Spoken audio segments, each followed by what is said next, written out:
Gözlerin düşende geceme nur tek. Karanlık yollarım olur ışıklı tek. Adını pıçıldar yüreğim sessiz.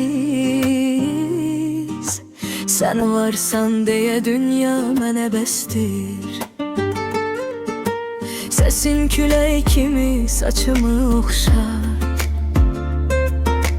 Kalbimde min ümit sensiz de coşar. Bir bakışın yeter derdime çare. Sen olan yerde yok olur her yara. Ellerin bahar tek dokunar mənə. Ruhumda açılar min renkli sene.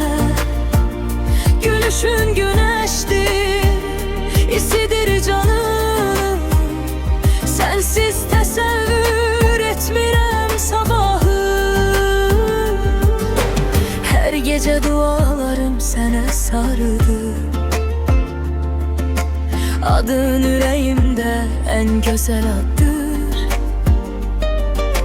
Ne kadar yol geçsem dönerəm yenə. Çünkü bütün yollar aparır sene. Bir damla gözyaşın düşse yanağıma, dünyada ağlayar senin adına. Ben hazıram silim her kederini. Paylaşım ömrünle bütün derdini. Kışın ortasına güller açır yüreğin torpağına. Sevgin yağış kimi ruhuma yağar. Susuz kalbim sensiz sehraya döner.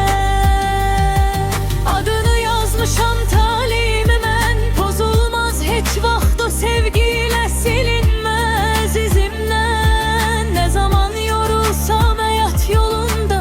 Sen olarsan dayağım her an yanımda. Bir ömür az olar seni sevmeye. Min ömür verseler yine yetmez de.